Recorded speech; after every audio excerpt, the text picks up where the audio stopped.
Hello friends, நம்ம இன்றைக்கி இன்னொரு தால் பார்க்கலாம். ஒரே பருப்பில் பண்ணாமல் 2-3 பருப்பு போட்டு பண்ணுற மாதிரி ஒரு தால் பார்க்கலாம். மல்டி தால், ஓகேவா? இதுக்கு தேவையானது சொல்கிறேன். இது முதல்ல பாய்த்தம்பருப்பு, எந்த பருப்பு 3 பருப்பு எடுக்க போகிறோம். 3 ஈக்குவலாக எடுத்துக்கோங்க. பாய்த்தம்பருப்பு, மசூர் தால் சொல்லுவா இல்லையா, பிங்காக இருக்குமே, அது ஒரு கப்பு. அப்புறம் நம்ம நார்மலாக யூஸ் பண்ணுற துவரம் பருப்பு. கடலைப்பருப்பு ஏன் நம்ம போடலன்னா அது முழிச்சுட்டு இருக்கும். எவ்வளோ வெந்தாலும் மசிச்சா கூட இருக்காது. உங்களுக்கு பிடிச்சதுன்னா கொஞ்சமாக போட்டுக்கலாம், இவ்வளோ போட வேண்டாம். ஏன்னா ரொம்ப தெரியும் வெளியில் வேர்க்கடலை போட்ட மாதிரி. தேவையாக இருந்தால் நீங்கள் அதை போட்டுக்கலாம். ஸோ இதை அலசி ஒரு 2-3 பே லீஃப் போட்டு வேக வச்சிடணும் இந்த மாதிரி. அதாவது பே லீஃப்னால் அந்த இது சொல்கிறல, பிரிஞ்சி இலை சொல்கிறல அது. ஸோ நல்லா மையாக வெந்துடணும் இந்த மாதிரி. நீங்கள் அப்புறம் இந்த இலையை கூட எடுத்துடலாம், ஏன்னா வெந்துடுத்து இல்லையா, போகிறோம். ஸோ இதை மசித்து வச்சுக்கோங்க ஒரு சைடு. அதுக்கப்புறம் ஒரு இதில் எண்ணெய் நெய்யும் கலந்து விட்டுக்கோங்க. எப்போயுமே அதுதான் நல்லாயிருக்கும், ஓகேவா? ஃபுல் கீ பண்ண முடியாது நம்மளால். நார்த் இந்தியாவில் எல்லாத்துக்கும் நெய் மொத்தமாக வச்சுப்பார், நம்மளுக்கு அது பழக்கம் இல்லை. அதனால் எண்ணெய் நெய் கலந்து வச்சுட்டா கொஞ்சம் வாசனையாக இருக்கும். ஸோ இதில் திரும்ப அரைக்கணும். இப்போ கடுகு, சீரகம். அவள் சமையல் எப்பயுமே நம்ம கடுகு உளுத்தம்பருப்பு போடுற மாதிரி எல்லாத்துக்கும் கடுகு சீரகம் நிறைய யூஸ் பண்ணுவாள். இஞ்சி, பூண்டு, பச்சை மிளகா, ஓகேவா? நான் சின்னதாக இருக்கேன்னு பூண்டு முழுசாக அப்படியே போடுறேன். நீங்கள் அது கூட வேணால் பொடியாக கட் பண்ணிக்கலாம், எப்படி உங்களுக்கு சௌரியமோ அந்த மாதிரி. கருவேப்பிலை கொஞ்சம் ஃப்ரெஷ்ஷாக இருந்தால் ஃப்ரெஷ்ஷாக, இல்லை காஞ்சி வச்சுருந்தீங்கன்னா கூட அதை போட்டுக்கலாம். ஸோ இதெல்லாம் வதங்கினதும் ஒரே ஒரு தக்காளி. இது நம்ம எப்பயும் கறி மீது இருக்கும்னு சொல்ல முடியாது இல்லையா, கறிக்காய் எப்போயும் ஒரு கறிக்காரியாக இல்லைன்னாக்கா டக்குன்னு சப்பாத்திக்கு தொட்டுக்கிறதுக்கு, இல்லை இதுக்கு பூரிக்கு தொட்டுக்க, இல்லை சாதத்துக்கே நம்ம இதை விட்டுன்னு கலந்து சாப்பிட்டுடலாம். சாம்பார் மாதிரி நல்லாயிருக்கும். காரம் ஜாஸ்தி இருக்காது, ஏன்னா பொடி ரொம்ப மிளகாப்பொடி இருக்காது காரம். அதனால் இது ஒரு டிஃப்ரெண்ட்டாக நல்லாயிருக்கும். எதுக்கு வேணாலும் இதுவாக இருக்கும், கூட சேர்த்து தொட்டுடலாம். தக்காளியும் கொஞ்சம் வதக்கட்டும்.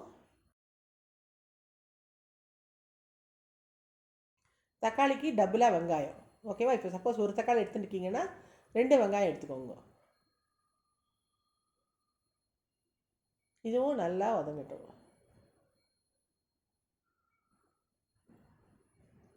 நம்மளுக்கு நல்ல இது ஒரு வரப்பிரசாதம். இந்த நான்ஸ்டிக் என்னென்னா கொஞ்சம் எண்ணெய் நெய்லேயே வதங்கிடுறது பாருங்கள், எல்லாம் தீயாமல்.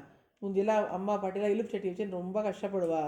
நிறைய எண்ணெய் உள்ளனா அடி பிடிச்சிக்கும், சிரமப்படுவா. நம்மளுக்கு அது அடி பிடிக்கிற இதுவே இல்லை. எவ்வளோ கம்மி நீங்கள் இது விட்டாலும் அதில் அழகாக வதங்கிடும். இப்போ சால்ட்டு சேர்த்துக்கோங்க. இதுக்கு பொதுவாகவே சால்ட்டு போட்ட பிறகு கொஞ்சம் வாட்டரி ஆகும் இல்லையா, அது நல்லா இன்னும் நல்லா வதங்கிக்கும். ஆனால் உங்களுக்கு கொஞ்சம் கூட அடி பிடிக்குன்ற பயமே இருக்காது. ஸோ இது அதுக்குள்ளேயும் நல்லா பருப்பை கரைச்சி வச்சுக்கோங்க. சுடும், அதனால் இது மாதிரி ஒரு இதுலேயோ அல்லது நம்ம இதில் சாதாரண கரண்டிலேயோ கூட மசிச்சிக்கலாம். எதாக இருந்தாலும் மசிச்சிக்கணும், அவ்வளோதான். ஸோ இதை அப்படியே அதில் விட்டுடலாம், அவ்வளோதான். கன்சிஸ்டன்சி பார்த்து இன்னும் கொஞ்சம் நீங்கள் தண்ணி விட்டுக்கலாம். ஏன்னா இது கொதிக்கணும் இல்லையா எல்லாத்தோடு சேர்ந்து, அதனால் இன்னும் கொஞ்சம் தண்ணி விட்டுக்கலாம். கொஞ்சம் நீருக்கு இருந்தால் கூட தாராளமாக இருக்கட்டும், ஏன்னா கொதிக்க போகிறது எப்படி இருந்தாலும். இந்த மசாலாலாம் இன்னும் நம்ம பொடி போட போகிறோம், அதெல்லாம் சேர்ந்து நன்னா இருக்கணும். அதுக்காக அந்த வாசனையெல்லாம் கலந்து வரணும் இல்லையா. ஸோ தண்ணி ஜாஸ்தி இருக்காமல் இருந்தால் ஒன்றும் பயப்பட வேண்டாம். கொதித்து கரெக்டாக இறக்கும்போது சரியாக இருக்கும். இப்போ இதில் போட்டுக்கலாம் மஞ்சள் பொடி, தனியா பொடி, இது சீரகப்பொடி, சாதாரண வரட்டுமிளகா. அப்படி இந்த வரட்டுமிளகா அப்படி நீங்கள் ஸ்கிப் கூட பண்ணிக்கலாம், ஏன்னா குழந்தைகள் பண்ண போகிறீங்க. சப்போஸ் இல்லை பெரியவாழை பண்ணி காரமே வேண்டாம்னா நம்ம ஏற்கனவே பச்சை மிளகா காரம் போட்டோம் இல்லையா, அதனால இந்த மிளகா அப்படியே ஸ்கிப் கூட பண்ணிடலாம்.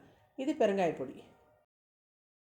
அதே மாதிரி இதில் நீங்கள் வேரியேஷன் காட்டுறதுக்கு பண்ணணுன்னாக்கா இந்த இது சொல்கிறோம்ல கஸ்தூரி மேத்தின்னு சொல்கிறோம் இல்லையா, காஞ்சி வச்ச மெந்தியக்கீரை, அதை கொஞ்சம் போடலாம். இல்லை கரம் மசாலா ஆட் பண்ணலாம், அந்த மாதிரி. ஸோ நிறைய டைப்பில் பண்ணுவோம் இல்லையா. ஒரு தடவை ஒரு மாதிரி பண்ணிங்கன்னா சாப்பிட்றதுக்கு கொஞ்சம் இன்ட்ரெஸ்ட்டாக சாப்பிடுவோம் மனுஷா. ரிப்பீட்டடாக மூஞ்சில் அடிச்சா மாதிரி பண்ணாமல். ஏன்னா இதுக்கு எல்லாத்துக்கும் நார்த் இந்தியன் டிஷ் எல்லாமே பார்த்திங்கன்னா திரும்ப தனியா பொடி, சீரா பொடி, மிளகா பொடி போட்டுகிட்டே இருப்பாள். ஸோ அதனால் நம்ம கொஞ்சம் மாற்றி கீற்றி பண்ணணுன்னா இது ஒன்று போடணும், ஒன்று விட்டுடணும், அப்போது நல்லா வரும். அதே மாதிரி புதினா ஒரு தடவை ஆட் பண்ணுறது, கொத்தமல்லி ஒரு தடவை ஆட் பண்ணுறதுன்னு மாற்றி பண்ணும்போது நமக்கு அதே பருப்பு தானாலும் டேஸ்ட்டு நல்லாயிருக்கும். நல்லா கொதிக்கட்டும், கொஞ்சம் கொதிக்க அளவு பண்ணுங்க, ஒரு 2-3 மினிட்ஸ் நல்லா பொங்கட்டும். இப்போது புதினா லீவ்ஸு ஃப்ரெஷ்ஷு, அதான் நான் சொன்ன பற்றியா, புதினா போட்டுக்கோங்க. இல்லைன்னா கொத்தமல்லி இருந்தால் கொத்தமல்லி போட்டுக்கோங்க, எந்த ஃப்ளேவர் இல்லை. ரெண்டுமே இல்லைன்னா அந்த காஞ்சி வச்சுருக்க கஸ்தூரி மேத்தி கொஞ்சம் போட்டுக்கோங்க. பட் புதினா வில் பி தி பெஸ்ட்டு, நல்லா பயங்கர வாசனை அடிக்கும். அவ்வளோ சூப்பராக இது பாருங்கள். உங்களுக்கு எந்த கன்சிஸ்டன்சி வேணுமோ அந்த இடத்துல நீங்கள் நிறுத்திடலாம். அது ஓகேவா? இப்போ இல்லை வாழ்ந்து இன்னொன்று என்ன திருமாறுறது. ஸோ மறுபடியும் கொஞ்சோண்டு எண்ணெய் விட்டுண்டு அது மேலே ரெட்டாக இருக்கும் பாருங்கள் கடையில் நம்மக்கிட்ட கொடுக்கும்போது, அது மாதிரி பண்ணுறதுக்கு. இதுவும் வந்து ஆப்ஷனல் தான். நீங்கள் வேணாம்னா காரம் ஜாஸ்தி வேண்டாம் அப்படி ஃபீல் பண்ணிங்கன்னா நீங்கள் ஸ்கிப் பண்ணிடலாம். இதை ஒரு செகண்ட் பண்ணி போட்டுரும், இல்லைன்னா மிளகா பொடி தீஞ்சிரும். ஸோ ஜல்தியாக பண்ணணும். அவ்வளோதான்.